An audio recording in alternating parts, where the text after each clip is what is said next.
శ్రీశ్రవణ ఛానల్‌కి చిన్నారులందరికీ, శ్రోతలందరికీ కూడాను మరొక్కసారి స్వాగతం. ఈరోజు మనం చెప్పుకోబోయే కథ భృగు మహర్షి గురించి. భృగు మహర్షి ఎవరనుకుంటున్నారు? భృగు మహర్షి డైరెక్ట్‌గా మనకి బ్రహ్మదేవుడి హృదయం నుంచి పుట్టిన నవబ్రహ్మల్లో ఒకడు. భృగు మహర్షి వంశంలో పుట్టిన వాళ్ళు చాలా గొప్పవాళ్ళున్నారు. ఎవరెవరు చెప్పండి?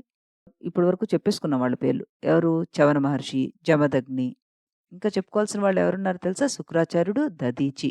ఇంకా శ్రీ మహావిష్ణువు పరశురాముడుగా అవతరించాడు. అటువంటి మహాత్ములు పుట్టిన గొప్ప వంశం ఈయనదనమాట. ఈ వంశానికి మూల పురుషుడు భృగు మహర్షి. భృగు మహర్షి కర్దమ ప్రజాపతి కూతురైన ఖ్యాతిని వివాహం చేసుకున్నాడు.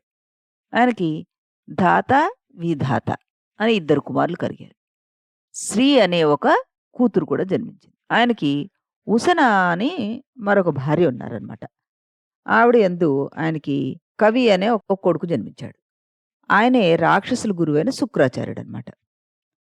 పులోమ భృగు యొక్క మరొక భార్య.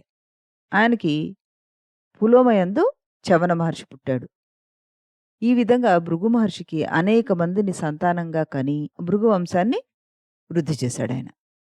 ఆనాడు మహర్షులు బహుసంతానానికి జన్మనిచ్చి వంశాభివృద్ధి చేసి భూమండలాన్ని సస్యశ్యామలం చేసేవారు. వాళ్ళు మహాత్ములు. వాళ్ళకి ఎంతమంది సంతానం ఉంటే అంత దేశానికి క్షేమకరం. అలాగే ఉండాలి. అనేక మంది సంతానం, ఆ సంతానం ఏమి సామాన్యమైన వారు కాదనమాట. మాన్యులు, గొప్పవాళ్ళనమాట. ఒకసారి ఏమైందంటే దేవతలు రాక్షసులందరినీ సంహరించి తరిమికొట్టారు. రాక్షసులు అపజయం పొంది గురువైన శుక్రాచార్యుడి వద్దకు వెళ్లి మొరపెట్టుకున్నట్ట. మమ్మల్ని రక్షించండి అంటూ ప్రార్థించారు. అప్పుడు శుక్రాచార్యుడు కైలాస పర్వతానికి వెళ్లి తపస్సు చేసి శివుణ్ణి సంజీవిని మంత్రం ఉపదేశించమని కోరాట. ఆయన అనుగ్రహంతోటి ఆ సంజీవిని మంత్రం ఆయనకి వచ్చేసింది. ఆ మంత్ర ప్రభావంతోటి చచ్చిపోయిన రాక్షసులందరినీ తిరిగి బతికించడం ప్రారంభించాడు. ఇలా రాక్షసులు మరణించకుండా మళ్ళీ మళ్ళీ బతుకుతున్నారు.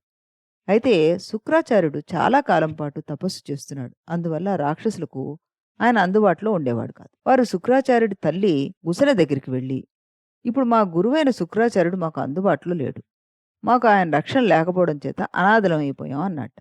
వెంటనే ఉసిన అందుట, మీ గురువు గారైన శుక్రాచార్యులు వచ్చేదాకా నేను మిమ్మల్ని రక్షిస్తాను అంటూ అభయం ఇచ్చిందిట ఆవిడ. ఆవిడ తపోబలంతో ఇంద్రాది దేవతను స్తంభింపచేసేసింది. ఎక్కడి వాళ్ళు అక్కడే కదలకుండా గమనం లేకుండా ఉండిపోయారట. ఆమె మహత్త అలాంటిది. ఆవిడ శుక్రాచార్యుడి తల్లి. తర్వాత దేవతలు విష్ణుమూర్తిని ధ్యానం చేసి మమ్మల్ని రక్షించండి అని వేడుకున్నారట.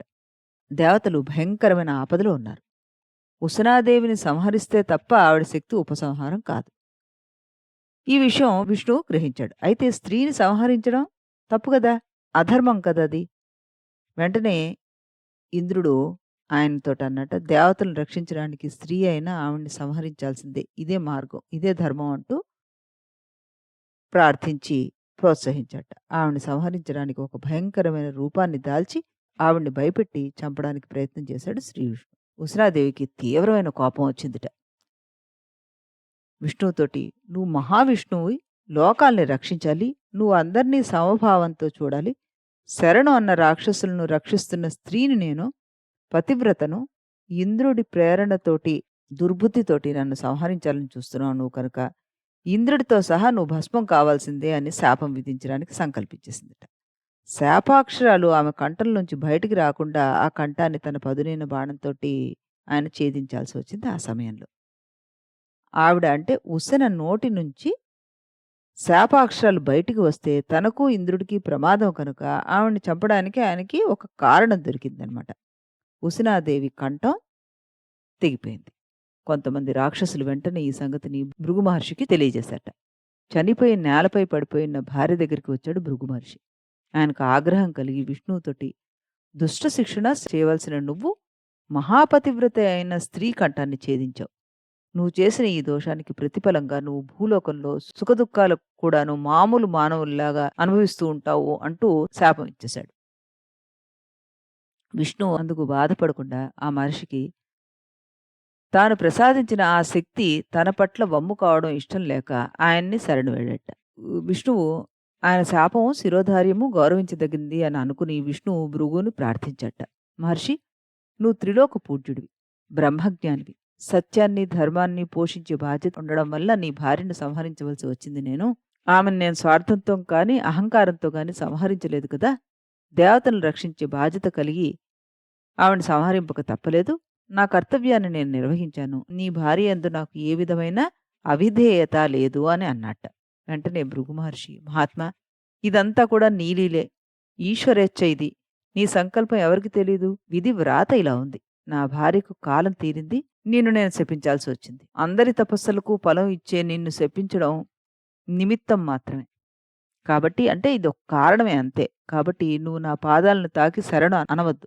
శాపాన్ని గౌరవంగా తీసుకొని దుష్ట శిక్షణ, శిష్ట రక్షణ కొరకు ధర్మ సంస్థాపన చేయడం కోసం లోక కళ్యాణం చెయ్యి అంటూ విష్ణుమూర్తి శాప విమోచనం నీకు లేదు అంటూ తెలియజేశాట.